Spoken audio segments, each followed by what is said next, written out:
I want to thank the President, His Excellency William Samoei Ruto, for taking a bold step today, and he has decided to dissolve the entire cabinet. I want to tell the President, you have taken a bold step.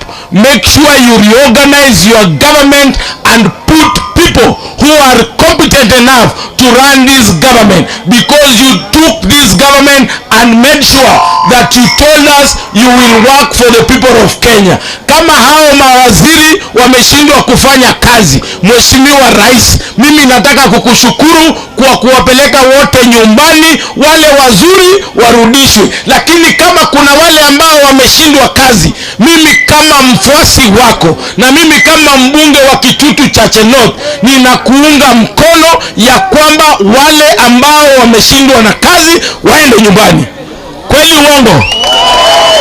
Kwa sababu Rais, wewe umeng'ang'ana, umehakikisha bei ya unga imeshuka kutoka shilingi 230 mpaka shilingi 130. Mheshimiwa Rais, umeshukisha bei ya sukari kutoka shilingi 510 mpaka shilingi 288. Mheshimiwa Rais, umeshukisha bei ya dola kutoka shilingi 164 mpaka shilingi 127. Wewe umejaribu. Wale ambao wamekuwa wakikuangusha ni mawaziri wako. Mheshimiwa Rais, I want to thank you, and I want to tell you, the people of Kenya and the people of Kitutu Chache North are with you because they believe in your manifesto and they believe in you. But the people who have been letting you down are your cabinet ministers. Let them go home, His Excellency.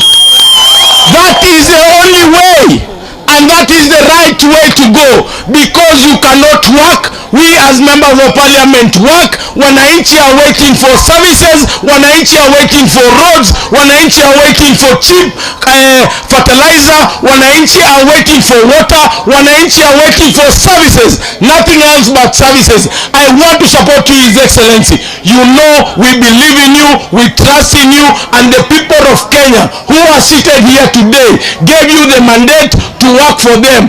We as members of parliament, we will support you and we will support your agenda. Lakini mawaziri wako walikuangusha, let them go home, His Excellency. And I want to thank you for taking that bold step. And we want to assure you, His Excellency, that we will support you. On the fertilizer, we will support you. On the roads, we will support you. On water, we will support you. On agriculture, because hawa watu wangu wengi ni wakulima. Nyinyi ni wakulima?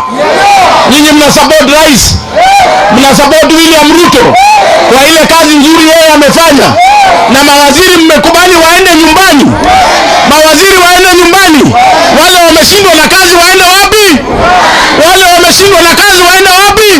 Lakini wale ambao wamekuwa wakisaidia Rais na kufanya kazi nzuri, Rais, tunakukubalisha warudi katika serikali, so that we can put good policies, so that we can work for the people of Kenya, because they elected us, because we are believing on the Kenya Kwanza manifesto.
Wakati kucha hapa Ugati panda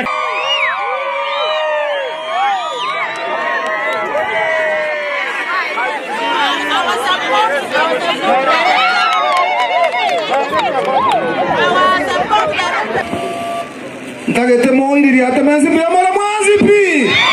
Aya sana igongo ngoteba mbia mwana mheshimiwa ntwa yetu serikali ya wakana na injeri liko basira na inu